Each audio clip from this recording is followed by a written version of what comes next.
पुढची बातमी जरांगेंसंदर्भातली बातमी आहे। जरांगे 29 तारखेला मुंबईमध्ये आंदोलन करणार आहेत आणि या आंदोलनाला परवानगी देऊ नये अशी मागणी ॲडव्होकेट गुणरत्न सदावर्ते करत आहेत।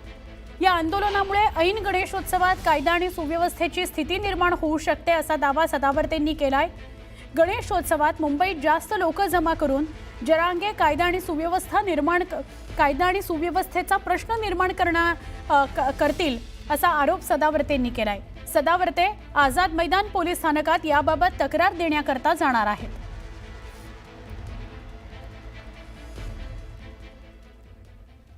बातमी आहे मराठा आरक्षणासंदर्भातली। मराठा समाजाला आरक्षण मिळण्याकरता मनोज जरांगे यांनी चलो मुंबईचा नारा दिलाय। 29 ऑगस्टला मुंबईमध्ये मराठा समाज धडकणार आहे। आज बीडच्या मांजरसुंपामध्ये इशारा बैठकीचं आयोजन करण्यात आलंय। हजारो मराठा बांधव या बैठकीला उपस्थित होते। आरक्षण घेतल्याशिवाय परत यायचं नाही, आरक्षण घेऊन डोक्यावर गुलाल उधळूनच परत यायचं अशा भूमिका जरांगेंनी मांडल्या। तसंच या बैठकीतून त्यांनी सरकारवर घणाघातही केला।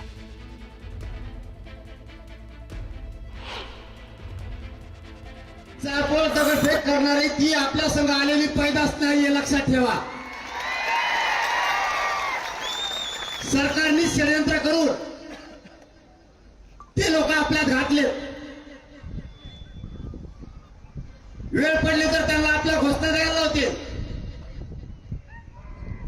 ती गढूळ आवळात माया घोषणा द्यायला बसली। सरकारला शादी आपल्याला खुश करण्यासाठी वेगळ्या घोषणा देईल आणि त्यांचेच लोक पाठवलेले म्हणते फडणवीस देत नाही। हना दगड। जरांगेंनी सत्ताधाऱ्यांवर जी टीका केली त्याला भुजबळांनी काय उत्तर दिलं ते बघूयात। कधी जर सत्ता पालट झाला जवळ जवळ महाराष्ट्राच्या बाहेर जाशील। मी नाही सोडणार। मग ज्याची तशी संस्कृती तसे तो शब्द वापरणार त्याला तुमचा आमचा नाविलाज आहे। भुजबळांना भुंगारे म्हणाले। मी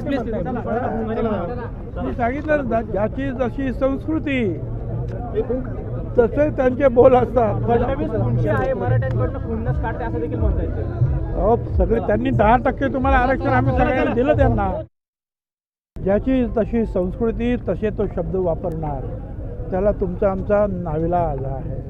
भुजबळांना भुंगारे म्हणाले। मी सांगितलं ना, ज्याची जशी संस्कृती तसे त्यांचे बोल असतात। फडणवीस खुनशी आहे, मराठ्यांकडनं खुन्नस काढते असं देखील म्हणता येते। बातमी आहे मंत्री संजय शिरसाट यांच्या संदर्भातली। मंत्री संजय शिरसाट नेहमी त्यांच्या वेगवेगळ्या वक्तव्यांनी चर्चेत राहतात। आता पुन्हा त्यांनी एक असंच वक्तव्य केलंय जे चर्चा निर्माण करून गेलं। डीजेमुळे त्रास होतो, डीजेऐवजी बाहेरगावचे भारी बँड पथक, ढोल पथक यावर भर द्या, ऐकायला पाहायला छान वाटतं। पैशांकरता व्यासपीठावर नेते आहेत, त्यांनी नाही दिले तर शेवटी मी आहेच, माझी बॅग उघडीच आहे, आपण व्हिडिओची चिंता करत नाही असं पालकमंत्री संजय शिरसाट म्हणाले।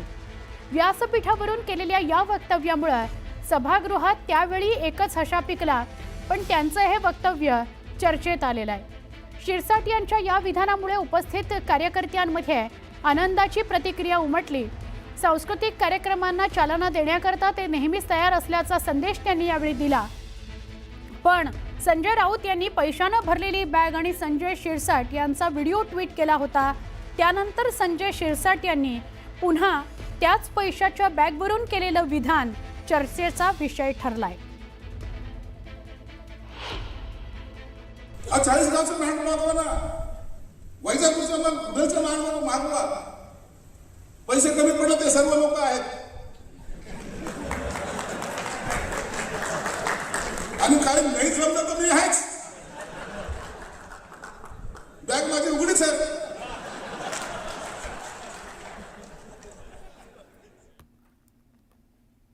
कल्याण लोकसभा मतदारसंघात मनसे आणि शरद पवार गटाला मोठं खिंडार पडलंय। केडीएमसीतील मनसेच्या 2 माजी नगरसेवक तर शरद पवार गटाच्या माजी नगरसेवकांचा शिवसेनेमध्ये प्रवेश होणार आहे। कल्याण लोकसभा मतदारसंघाचे शरद पवार गटाचे उमेदवार तथा माजी नगरसेवक देखील शिवसेनेत प्रवेश करणार आहेत। मनसेचे राजन मराठे आणि त्यांची पत्नी ज्योती मराठे मनसेचे केडीएमसीचे माजी नगरसेवक आहेत। यामुळे मनसेला कल्याण ग्रामीणमध्ये मोठं खिंडार पडल्याचं बोललं जात आहे।